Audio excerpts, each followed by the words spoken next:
স্বামী স্ত্রী খাবার খাচ্ছে, এমন সময় স্বামীর পিঠে চুলকাচ্ছে। সেই লোক তার স্ত্রীকে বলল, আমার পিঠটা একটু চুলকিয়ে দাও তো। লোকটির স্ত্রী তো আর জানে না পিঠের কোন জায়গা চুলকাচ্ছে, তাই সে অনুমান করে পিঠের এক জায়গায় চুলকিয়ে দিচ্ছে। তখন সেই লোকটি তার স্ত্রীকে ধমক দিয়ে বলল, আরে তুমি ভুল জায়গায় চুলকিয়ে দিচ্ছ, আরেকটু উপরে। তখন তার স্ত্রী আরেকটু উপরে চুলকিয়ে দিল। তখন সেই লোকটি বলল, আরে না, আরেকটু ডান পাশে।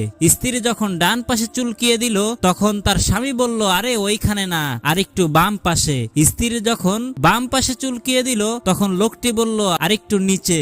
এত কথা বলার পরেও স্ত্রীর হাত সঠিক জায়গায় যে চুলকাতে পারলো না। তখন সেই লোকটির স্ত্রী বলল, নিজের হাত দিয়ে চুলকাও, সঠিক জায়গায় চুলকাতে পারবে, অন্যের হাত কখনো সঠিক জায়গায় পৌঁছাবে না। ঠিক একইভাবে আল্লাহর কাছে কিছু চাইতে হলে নিজেই চাও, হুজুর দিয়ে চাওয়াইলে কোনো লাভ নেই। সে তো আর জানে না তোমার চুলকানি কোথায়, তোমার সমস্যাটা কোথায়।